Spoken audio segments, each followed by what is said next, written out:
श्रीहरये नमः श्रीहरये नमः श्रीहरये नमः। गोपिका जीवनस्मरणं गोविन्द गोविन्द। श्रीमद्भागवते द्वितीयस्कन्धे प्रथमोऽध्यायः। ॐ नमो भगवते वासुदेवाय। श्रीशुक उवाच वरीयानेषते प्रश्नः कृतो लोकहितं नृप आत्मवित्सम्मतः पुंसां श्रोतव्यादिषु यः परः। श्रीशुक उवाच वरीयान् एष ते प्रश्नः कृतो लोकहितं नृप आत्मवित्सम्मतः पुंसां श्रोतव्यादिषु यः परः। श्रोतव्यादीनि राजेन्द्र नृणां सन्ति सहस्रशः अपश्यताम् आत्मतत्त्वं गृहेषु गृहमेधिनां निद्रया ह्रियते नक्तं व्यवायेन च वावयः। दिवाचार्थे हया राजन् कुटुम्बभरणेन वा देहापत्यकलत्रादिषु आत्मसैन्येषु असत्स्वपि तेषां प्रमत्तो निधनं पश्यन्नपि न पश्यति। तस्माद् भारत सर्वात्मा भगवान् ईश्वरो हरिः श्रोतव्यः कीर्तितव्यश्च स्मर्तव्यश्चेच्छता भयम्। एतावान् सांख्ययोगाभ्यां स्वधर्मपरिनिष्ठया जन्मलाभः परपुंसां अन्ते नारायणस्मृतिः। प्रायेण मुनयो राजन् निवृत्ता विधिषेधतः नैर्गुण्यस्था रमन्ते स्म गुणानुकथने हरेः।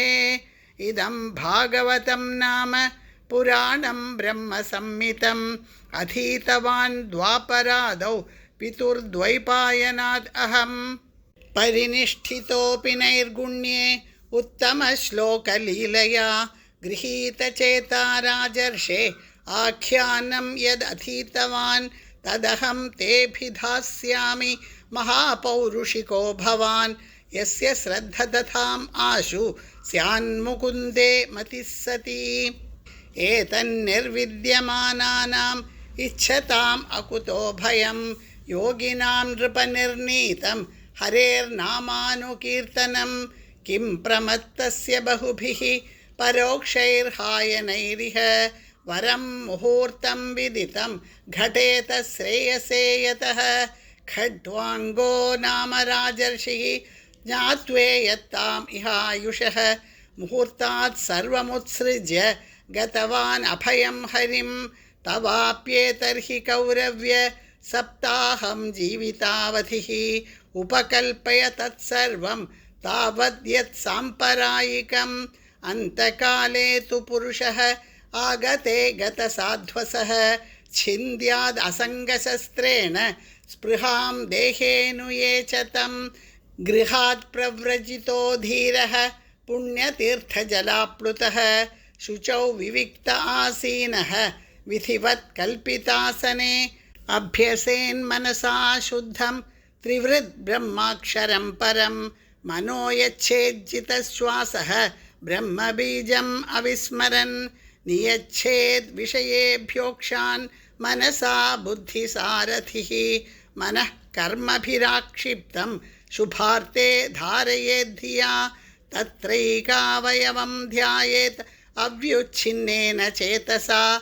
मनो निर्विषयं युक्त्वा ततः किञ्चन न स्मरेत् पदं तत्परमं विष्णोः मनो यत्र प्रसीदति। रजस्तमोभ्याम् आक्षिप्तं विमूढं मन आत्मनः यच्छेद्धारणया धीरः हन्ति या तत्कृतं मलं। यस्यां सन्धार्यमाणायां योगिनो भक्तिलक्षणः आशु सम्पद्यते योगः आश्रयं भद्रमीक्षतः। राजोवाच यथा सन्धार्यते ब्रह्मन् धारणा यत्र सम्मता यादृशी वा हरेदाशु पुरुषस्य मनोमलं। श्रीशुक उवाच जितासनो जितश्वासः जितसङ्गो जितेन्द्रियः स्थूले भगवतो रूपे मनः सन्धारयेद्धिया विशेषस्तस्य देहोऽयं स्थविष्ठश्च स्थवीयसां यत्रेदं दृश्यते विश्वं भूतं भव्यं भवच्च सत् आण्डकोशे शरीरेऽस्मिन् सप्तावरणसंयुते वैराजः पुरुषो योऽसौ भगवान् धारणाश्रयः पातालमेतस्य हि पादमूलं पठन्ति पार्ष्णिप्रपदे रसातलं महातलं विश्वसृजोऽथ गुल्फौ तलातलं वै पुरुषस्य जङ्घे द्वे जानुनी सुतलं विश्वमूर्तेः ऊरुद्वयं वितलं चातलं च महीतलं तज्जघनं महीपते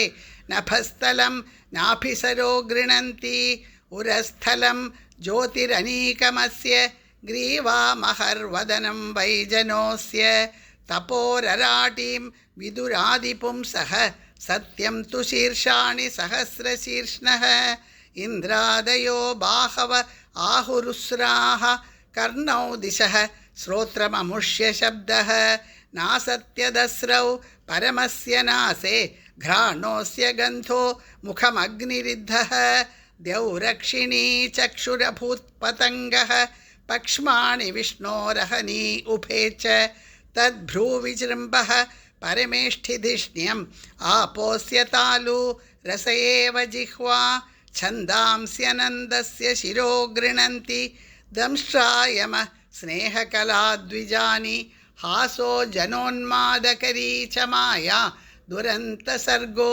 यदपाङ्गमोक्षः व्रीडोत्तरोष्टोधर एव लोभो धर्मस्तनो धर्मपथोऽस्य पृष्ठं कस्तस्य मेढ्रं वृषणौ च मित्रौ कुक्षिः समुद्रा गिरयोऽस्ति सङ्घाः नद्योऽस्य नाड्योऽथ तनूरुहाणि महीरुहा विश्वतनोर्नृपेन्द्र अनन्दवीर्यश्वसितं मातरिश्वा गतिर्वयः कर्मगुणप्रवाहः ईशस्य केशान् विदुरम्बुवाहान् वासस्तु सन्ध्यां कुरुवर्य भूम्नः अव्यक्तमाहुर्हृदयं मनश्च स चन्द्रमाः सर्वविकारकोशः विज्ञानशक्तिं महिम् आमनन्ति सर्वात्मनोऽन्तःकरणं गिरित्रम् अश्वाश्वतर्युष्ट्रगजानखानि सर्वे मृगाः पशवः श्रोणिदेशे वयांसि तद्व्याकरणं विचित्रं